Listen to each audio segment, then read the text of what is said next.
જુનાગઢ ખાતે ગિરનાર પર્વત પર દિગંબર જૈન સંપ્રદાય દ્વારા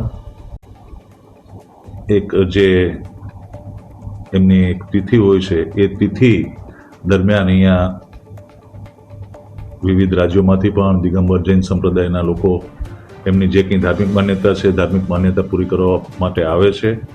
તો એ આગામી 20 તારીખે આવનાર છે. 20 તારીખનો જે આ છે એમાં પોલીસ બંદોબસ્તની વાત કરીએ તો ખાસ 2 ડીવાયએસપી, 20 પીઆઈ, 35 જેટલા પીએસઆઈ, 445 જેટલી police, home guard, GRD, LCB, SOG, એસઆરપીની લગભગ 2 કંપની, એસડીઆરએફની 1 company, videographer private, CCTV camera જે લગાવેલા છે એ, ડ્રોન, આ બધા મારફતે એક બંદોબસ્તની જડબે સલાક વ્યવસ્થા કરવામાં આવેલી છે. સાથે સાથે ફોરેસ્ટની ટીમો પણ સાથે રહેશે.